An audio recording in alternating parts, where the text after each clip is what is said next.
అత్యంత దురదృష్టకరమైనటువంటి సంఘటన. కులాలకి, మతాలకి, ప్రాంతాలకి అతీతంగా చూడాల్సినటువంటి సంఘటన. సభ్య సమాజం చేదరించుకునేటువంటి సంఘటన.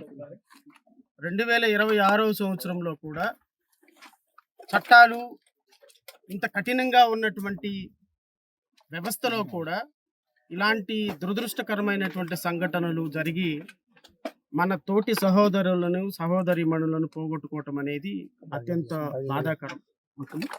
ఎందుకంటే చనిపోయిన వారి కుటుంబ సభ్యులకి నా ప్రగాఢ సానుభూతి, మా పార్టీ తరపు నుంచి కూడా ప్రగాఢ సానుభూతి తెలియజేస్తున్నాం. వారి కుటుంబ సభ్యులకు కూడా ప్రగాఢ సానుభూతి తెలియజేస్తున్నాం. అయితే రాష్ట్రంలో ఉన్నటువంటి ప్రజలందరూ మరొకసారి ఈ దురదృష్టకరమైనటువంటి సంఘటనకు కారణం ఎవరు అనేటువంటి అంశం మీద చాలా స్పష్టంగా ఆలోచించాల్సిన సందర్భం. ఒక 4 రోజులు హడావుడి చేస్తారు ఇలాంటి సంఘటనలు జరిగినప్పుడు. 4 రోజుల తర్వాత అధికారులు పని మామూలే, ఇలాంటి మ్యానుఫ్యాక్చరింగ్ యూనిట్స్ పెట్టుకున్న వాళ్ళ పని మామూలే, అధికారులు వాళ్ళ దగ్గర నుంచి లంచాలు తీసుకోవటం మామూలే, వాళ్ళ పనులు వాళ్ళు చేసుకోవటం మామూలే. ఇక్కడ జరిగే వైలేషన్ జరుగుతూనే ఉంటుంది, పోయే ప్రాణాలు పోతూనే ఉంటాయి, జరగాల్సిన ఆస్తి నష్టం జరుగుతూనే ఉంటుంది. 4 రోజుల హడావుడి తర్వాత మళ్ళీ మర్చిపోతాం. మీడియా సోదరులు మర్చిపోతాం, మేము మర్చిపోతాం, రాజకీయ అధికారంలో ఉన్నటువంటి వ్యక్తులు మర్చిపోతాం. కానీ దీనికి ఎక్కడ ఫుల్ స్టాప్ పడాలి అనేది మనందరం కూడా ఆలోచించాలి. దీనికి ఒక ఫుల్ స్టాప్ అయితే పడి తీరాలి. నేనంటాను, ఈరోజు జరిగినటువంటి దుర్ఘటనకి ప్రత్యక్ష పరోక్ష కారణం కూటమి ప్రభుత్వమే. కూటమి ప్రభుత్వంలో ఉన్నటువంటి పెద్దలు, కూటమి ప్రభుత్వంలో ఉన్నటువంటి ముఖ్యమంత్రి, ఉప ముఖ్యమంత్రి, హోమ్ మినిస్టర్, దీనికి ఉన్న ఇండస్ట్రియల్ మినిస్టర్ దీనికి ప్రత్యక్షంగా కారణం అని అయితే మా పార్టీ ఆరోపిస్తుంది. ఈరోజు ఈనాడులో వచ్చినటువంటి ఒక చిన్న మాటని, పత్రికలో వచ్చినటువంటి వార్తను నేను మీడియా సోదరులకు చదివి వినిపించే ప్రయత్నం చేస్తాను. 33 బాణసంచా తయారీ కేంద్రాలకు అగ్నిమాపక నో అబ్జెక్షన్ సర్టిఫికెట్లు లేవు. ఈనాడు అమరావతి రాష్ట్రంలో 87 బాణాసంచా తయారీ కేంద్రాలు ఉంటే వాటిల్లో 33 కేంద్రాలకు అగ్నిమాపక నిరభ్యంతర పత్రాలు, వాట్ యు కాల్ ఎన్ఓసి, లేవని తనిఖీల్లో వెల్లడైంది. ఇవన్నీ కాకినాడ, తూర్పుగోదావరి, డాక్టర్ అంబేద్కర్ కోనసీమ, అనకాపల్లి మండల పరిధుల్లో ఉన్నాయి. బాణాసంచా తయారీ కేంద్రాన్ని ప్రారంభించే ముందు ఆయా కేంద్రాల్లో ఎలాంటి అగ్నిమాపక భద్రతా చర్యలు చేపట్టాలి, ఏ అగ్నిమాపక పరికరాలు అందుబాటులో ఉండాలి అనే అంశాలను సూచిస్తూ అగ్నిమాపక శాఖ ఎన్ఓసి జారీ చేస్తుంది. రెవెన్యూ శాఖ నుంచి లైసెన్సులు పొందిన తర్వాత బాణాసంచా తయారీ కేంద్రాల నిర్వాహకులు ఎవరు అగ్నిమాపక ఎన్ఓసీలు రెన్యువల్ చేయించుకోవటం లేదు.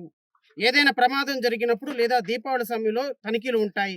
రెవెన్యూ, పోలీసు, కార్మిక, అగ్నిమాపక శాఖలు కలిసి సంయుక్తంగా చేపట్టాల్సిన ఉమ్మడి తనిఖీలు కూడా సరిగ్గా జరగటం లేదు. ఈ నిర్లక్ష్యానికి, ప్రమాదానికి బాధ్యులు ఎవరు? ఈరోజు ఒక ప్రధాన పత్రికలో వచ్చినటువంటి అంశాన్ని నేను మీకు సోదరులకి, రాష్ట్ర ప్రజలకి మీడియా సోదరుల ద్వారా చదివినిపించా. రాష్ట్రంలో ఏ బాణసంచి తయారీ కేంద్రానికి కానీ, ఏ కోల్డ్ స్టోరేజ్కి కానీ, ఏ ప్రమాదకరమైనటువంటి ఫ్యాక్టరీలో కానీ pollution control board no objection ఉండటం లేదు, కన్సెంట్ ఆఫ్ ఆపరేషన్స్ ఉండటం లేదు, ఎన్ఓసి అగ్నిమాపక ఎన్ఓసి ఉండటం లేదు.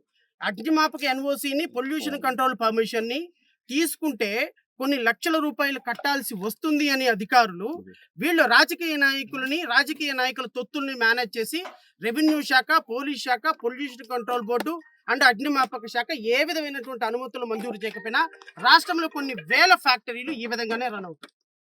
నేను మీ ద్వారా రాష్ట్ర ప్రజలు కోరుతున్నా, గౌరవ ఉప ముఖ్యమంత్రి పవన్ కళ్యాణ్ గారి శాఖలో పనిచేస్తున్నటువంటి పొల్యూషన్ కంట్రోల్ బోర్డు పర్మిషన్ లేకుండా నిన్న జరిగినటువంటి ప్రమాదానికి కారణాన్ని ఎవరని చెప్పాలి, మీరే ఒకసారి ఆలోచించమని కోరుతున్నా. గౌరవ ఉప ముఖ్యమంత్రి గారు ఈ మధ్య కాలంలో శాసనసభలో బోండా ఉమా అనేటువంటి ఒక ఎమ్మెల్యే అడిగిన ప్రశ్నకి ఒక మాటగా, రాష్ట్రంలో కొన్ని వేల పరిశ్రమలు పొల్యూషన్ కంట్రోల్ బోర్డు పర్మిషన్ లేకుండా పనిచేస్తున్నాయి, వాటిని మేము పొల్యూషన్ కంట్రోల్ బోర్డు పర్మిషన్ తీసుకోమని ఇన్సిస్ట్ చేస్తే రాష్ట్రం నుంచి తరలిపోతాయి, కాబట్టి చూసి చూడనట్టు వ్యవహరించాలి అని అసెంబ్లీ సాక్షిగా చెప్పినటువంటి వీడియో రాష్ట్ర ప్రజలందరికీ తెలుస్తుంది. నేను అడుగుతున్న ఉప ముఖ్యమంత్రి గారిని, ముఖ్యమంత్రి గారిని, నిన్న వచ్చి మీరు ఇక్కడికి వచ్చి హడావుడి చేసి వెళ్ళిపోయినారు. అసలు నిన్న జరిగిన ప్రమాదానికి కారణం మీ ప్రభుత్వం కాదా? మీ ప్రభుత్వ అధికారుల నిర్లక్ష్యం కాదా? మీ ఆర్డీఓని, మీ డిఎస్పీని సస్పెండ్ చేసేసి వాళ్ళ మీద తోసేసి వెళ్ళిపోతే మరి పొల్యూషన్ కంట్రోల్ బోర్డు పర్మిషన్ లేకుండా చేసినటువంటి ఫ్యాక్టరీల పరిస్థితి ఏంటి? ఈరోజు రెవెన్యూ శాఖ ఏ విధమైనటువంటి డబ్బులు తీసుకొని అధికారులు అందరూ కూడా మీ మీ మీ మీ పరిపాలనలో రాష్ట్రంలో ఉన్నటువంటి అధికారులందరూ లంచగొండితనాలుగా మారి ప్రజల ప్రాణాలు పోతుంటే మాస్క్ పెట్టుకొని మీరు వచ్చేసేసి 2 మాటలు మాట్లాడేసి ఒక 20 లక్షల రూపాయలు మొఖాన పడేసి మీరు ఫ్లైట్ ఎక్కి వెళ్ళిపోతే ఇక్కడ రాష్ట్రంలో చనిపోయిన వాళ్ళ యొక్క కుటుంబ సభ్యుల పరిస్థితి ఏంటండి? తల్లిని కోల్పోయిన వాడి కొడుకు పరిస్థితి ఏంటి? తల్లిని కోల్పోయినటువంటి కూతురు పరిస్థితి ఏంటి? భార్యను కోల్పోయినటువంటి భర్త పరిస్థితి ఏంటి? ఈరోజు మా అమ్మ లేచి మాకు అన్నం వండి పెడుతుంది, మా నాన్న మా మా మా నాన్న వచ్చి మాకు ఏదో ఈరోజు బయటకు తీసుకెళ్తాడు అని ఆశగా ఎదురు చూసే కుటుంబాల పరిస్థితి ఏంటి? ఈరోజు అధికారంలోకి మీరు వచ్చి పొల్యూషన్ కంట్రోల్ బోర్డు పర్మిషన్ అవసరం లేదు, అధికారులు లంచాలు తీసుకున్నా వాళ్ళ మీద తోసేస్తామంటే నిన్న జరిగిన ప్రమాదానికి రాష్ట్ర ప్రభుత్వం ఏం చర్యలు తీసుకుంది? ఒక 4 అధికారులను సస్పెండ్ చేస్తే కుదరదు. రాష్ట్ర వ్యాప్తంగా ఉన్నటువంటి ఎన్ఓసీలు లేకుండా పనిచేస్తున్నటువంటి కర్మాగారాలను మూసివేయాలి.